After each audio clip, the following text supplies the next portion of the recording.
What if the you think you are is just a story your brain tells itself?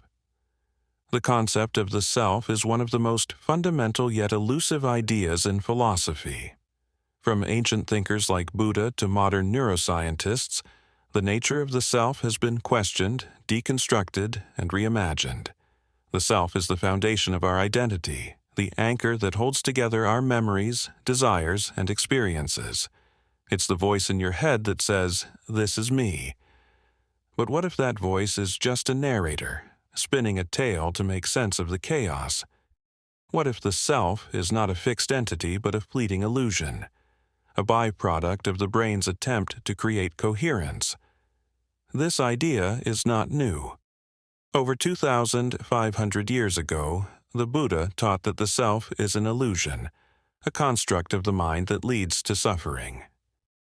In the West, philosophers like David Hume argued that the self is nothing more than a bundle of perceptions, constantly changing and evolving. Today, neuroscience is beginning to uncover the mechanisms behind this illusion, revealing how the brain creates the sense of a unified, continuous self. But why does this matter? If the self is an illusion, what does that mean for our understanding of free will, morality, and the meaning of life? Are we just passengers in our own minds, watching the world unfold? Or is there something more profound at play? To understand the illusion of the self, let's start with a simple question. Who are you? At first glance, the answer seems obvious. You are a person with a name, a body, a history, and a set of beliefs and desires. But if we dig deeper, the picture becomes more complicated. Consider your body. The cells that make up your body are constantly being replaced. Over the course of 7 to 10 years, nearly every cell in your body is renewed. Are you still the same person you were a decade ago? What about your mind? Your thoughts, feelings, and memories are in a constant state of flux. The person you were as a child is not the same as the person you are today. This raises a profound question. If everything about you is constantly changing, what remains to define the self? The answer, according to many philosophers and scientists, is nothing. The self is not a fixed entity but a dynamic process, a story that the brain tells itself to make sense of the world. Think of your mind as a movie projector. Every moment, your brain takes in a flood of sensory information, processes it, and creates a coherent narrative. This narrative is what we experience as the self. But just like a movie, the self is an illusion, a seamless story stitched together from fragmented moments. Neuroscience supports this idea. Studies have shown that the brain's sense of self is not located in a single region, but is distributed across multiple areas. The prefrontal cortex, for example, is involved in self-referential thinking, while the parietal cortex helps integrate sensory information to create a sense of bodily awareness. Damage to these areas can disrupt the sense of self, leading to conditions like depersonalization disorder, where people feel detached from their own bodies and thoughts. One of the most striking examples of the self as an illusion comes from split-brain patients. In the mid-20th century, surgeons began performing surgeries to treat severe epilepsy by cutting the corpus callosum, the bundle of nerves that connects the two hemispheres of the brain. This procedure effectively creates two separate brains, each with its own thoughts and perceptions. In experiments with split-brain patients, researchers found that the left hemisphere, which controls language, would often invent explanations for actions initiated by the right hemisphere. For example, if the right hemisphere was shown a picture of a snowstorm, and the patient was asked to choose a matching item with their left hand, controlled by the right hemisphere, they might pick a shovel. When asked why they chose the shovel, the left hemisphere, unaware of the snowstorm, would invent a plausible explanation, such as, "I need to clean out the shed." This phenomenon, known as confabulation, shows how the brain creates a coherent narrative even when it lacks the necessary information. The self, in this sense, is not a unified entity but a collection of processes that work together to create the illusion of continuity and coherence. If the self is an illusion, what does that mean for our understanding of free will, morality, and the meaning of life? Let's explore these questions one by one. First, free will. The idea of free will is central to our sense of self. We like to believe that we are in control of our actions, that we make choices based on our desires and beliefs. But if the self is an illusion, what does that mean for free will? What if everything around you, the trees, the stars, even your own body, is just a sophisticated simulation? The simulation hypothesis suggests that our reality might be an artificial construct, created by an advanced civilization. This idea, once confined to the realms of science fiction, has gained traction among philosophers, scientists, and technologists, prompting us to question the very nature of existence.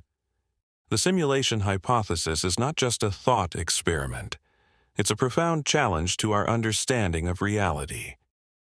If true, it would mean that everything we perceive, our thoughts, emotions, and experiences, are part of an elaborate program designed by beings far more advanced than us. But how plausible is this idea? And what would it mean for our sense of purpose, identity, and the meaning of life? To explore this concept, we'll delve into its origins, examine the arguments for and against it, and consider its implications for our understanding of reality. Along the way, we'll encounter mind-bending questions about the nature of existence, the limits of technology, and the possibility that we might be living in a simulated universe.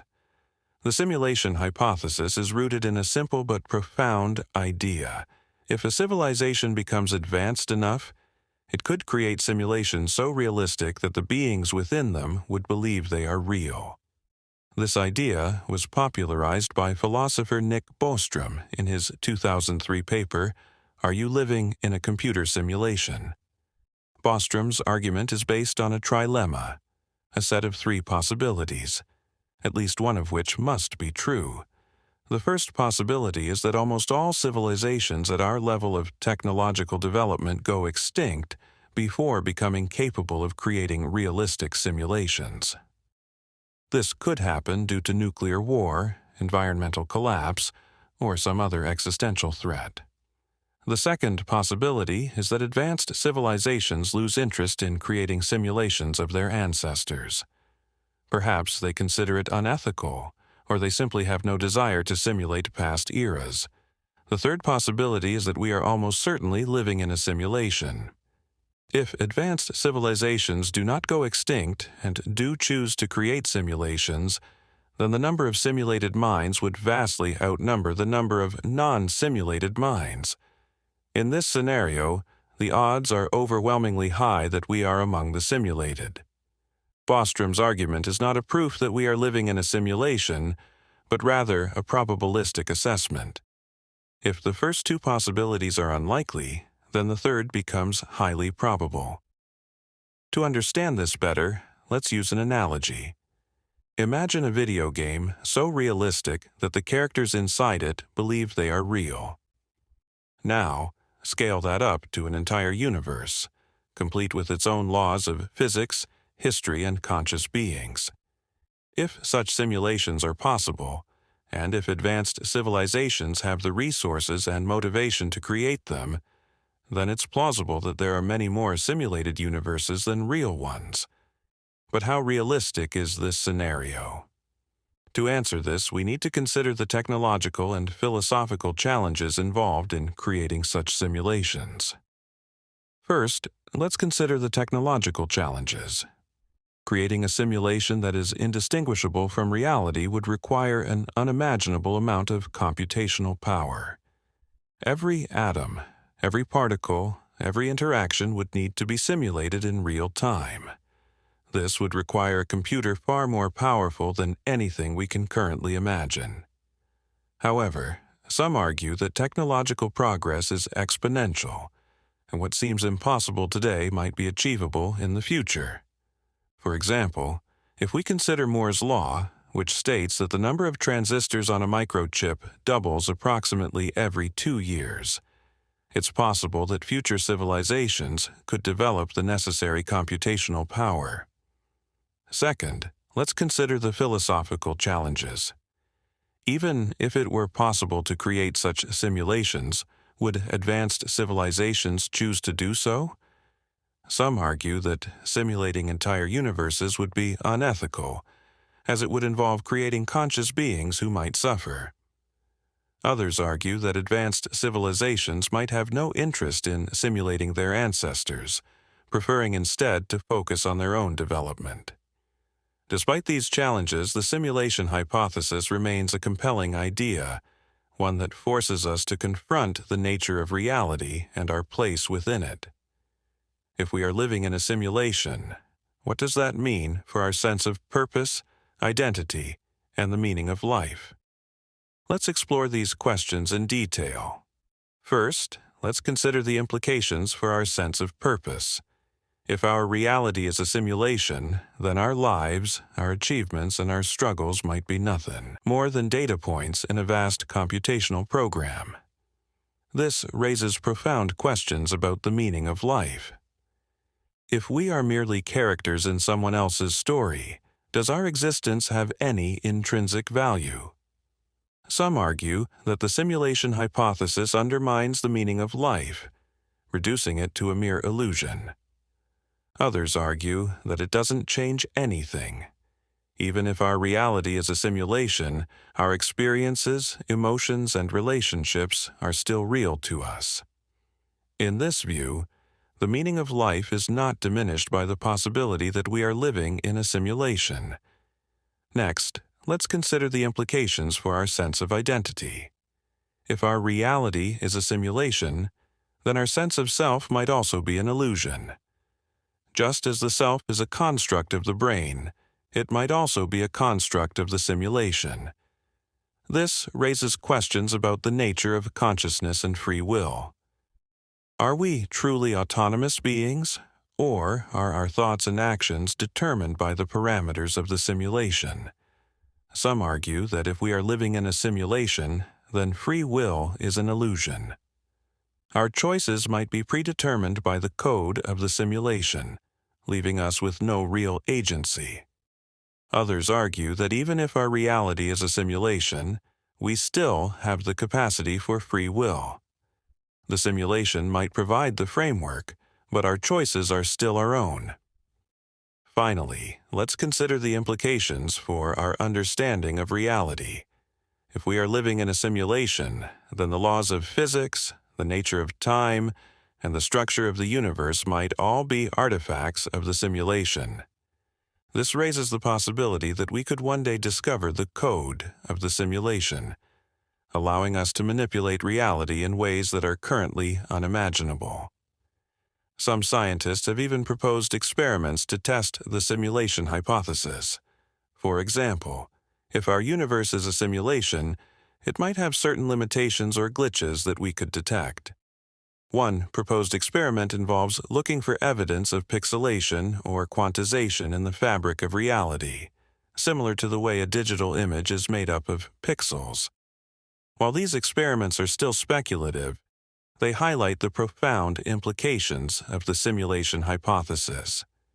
If true, it would fundamentally change our understanding of reality, forcing us to reconsider everything we thought we knew about the universe and our place within it.